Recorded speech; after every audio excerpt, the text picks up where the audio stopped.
Yezebel atau Isabel adalah salah satu tokoh perempuan paling terkenal dalam Alkitab yang dikenal karena pengaruh negatifnya terhadap kerajaan Israel melalui promosi penyembahan berhala dan konspirasi politik.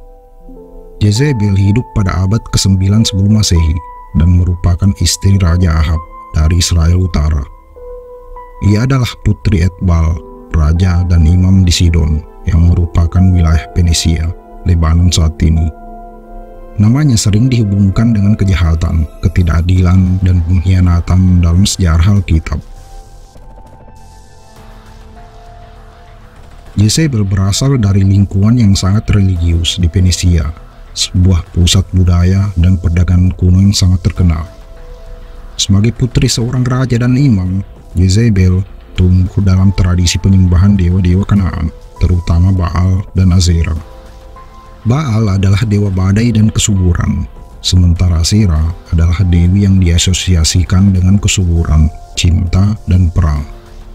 Ketika Yezebel menikah dengan Ahab, ia membawa serta praktik-praktik religiusnya yang sangat bertentangan dengan keyakinan monoistik bangsa Israel yang menyembah Yahweh.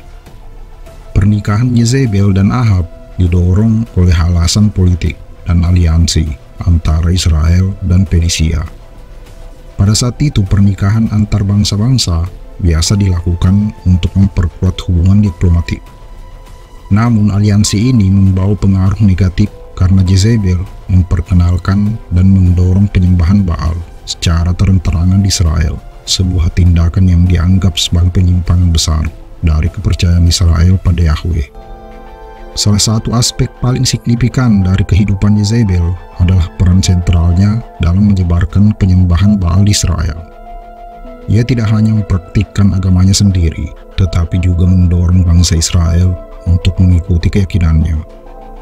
Yezebel membawa nabi-nabi Baal ke istana dan mengorganisir pembangunan kuil serta altar untuk Baal di Samaria, ibu kota Israel Utara. Penyembahan Baal menjadi semakin meluas, dan tindakan ini secara langsung menantang otoritas Yahweh yang disembah oleh bangsa Israel. Kebijakan Yezebel ini mengundang kecaman keras dari para nabi Israel, terutama Nabi Elia. Dalam kitab Raja-Raja, Elia digambarkan sebagai musuh utama Yezebel dan Baal. Salah satu peristiwa paling terkenal adalah tantangan yang dilakukan Elia terhadap nabi-nabi Baal di Gunung Karmel, di mana Elia mengundang mereka untuk membuktikan kekuatan dewa mereka dalam menurunkan api dari langit untuk membakar korban persembahan. Nabi-nabi Baal gagal, sementara Elia berhasil memohon Yahweh untuk menurunkan api sehingga membuktikan kekuasaan Yahweh atas Baal. Peristiwa ini memicu kemarahan Yezebel yang kemudian berusaha membunuh Elia, tetapi Elia berhasil melarikan diri. Selain keterlibatannya dalam penyembahan Baal, Yezebel juga terkenal karena keterlibatannya dalam sebuah konspirasi politik yang menyebabkan pembunuhan seorang pria tak bersalah bernama Nabot. Kisah ini dicatat dalam satu raja-raja, di mana Raja Ahab menginginkan kebun anggur Nabot yang terletak di sebelah istana kerajaan. Ketika Nabot menolak untuk menjual tanah warisannya kepada raja, Ahab merasa kecewa dan tertekan. Yezebel mengambil tindakan sendiri untuk memastikan bahwa suaminya mendapatkan kebun anggur tersebut. Ia merencanakan konspirasi yang melibatkan tuduhan palsu terhadap Nabot, menuduhnya menghujat Tuhan Israel dan raja. Akibat tuduhan ini, Nabot dirajam sampai mati, dan Ahab kemudian mengambil alih kebun anggur tersebut.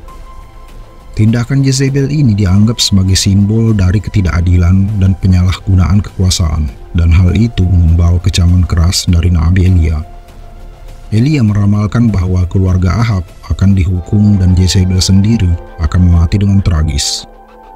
Nubuat Elia tentang kematian Yezebel akhirnya menjadi kenyataan setelah kematian Raja Ahab. Ketika Yehu, seorang panglima militer yang diurapi oleh Nabi Elisa, penerus Elia, memimpin pemberontakan melawan keluarga Ahab, dan Yezebel menemui ajalnya. Dalam dua raja-raja, Yezebel yang pada saat itu sudah tua mencoba mempertahankan martabatnya dengan berdandan dan menghadapi Yehu dari jendela istananya. Namun Yehu memerintahkan para pelayan Jezebel untuk melemparkannya dari jendela, dan Jezebel jatuh hingga tewas. Tubuhnya dimakan oleh anjing-anjing, sesuai dengan nubuat Elia. Kematian Jezebel melambangkan kehancuran keluarga Ahab dan berakhirnya pengaruh penyembahan Baal di Israel untuk sementara waktu. Penggambaran kematian yang brutal juga merupakan simbol dari kejatuhan seorang perempuan yang dianggap penuh tipu daya dan kejahatan. Nama Jezebel menjadi sinonim dengan segala sesuatu yang dianggap jahat, korup, dan penuh dosa dalam tradisi Yahudi dan Kristen. Jezebel dipandang sebagai perwujudan dari penyembahan berhala dan kekejaman moral. Dalam Perjanjian Baru, namanya digunakan sebagai simbol untuk seorang perempuan yang menyebarkan ajaran sesat. Warisan negatif Jezebel juga tercermin dalam budaya populer, di mana namanya sering digunakan untuk menggambarkan perempuan yang dianggap manipulatif, ambisius, atau berbahaya. Jezebel sering dianggap dalam sejarah dan teologi sebagai karakter antagonis.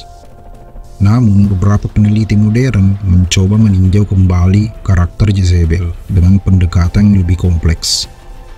Sebagai seorang ratu dari budaya yang berbeda, Jezebel berusaha mempertahankan identitas agamanya di tengah-tengah masyarakat yang sangat berbeda dengan keyakinan monoteistik.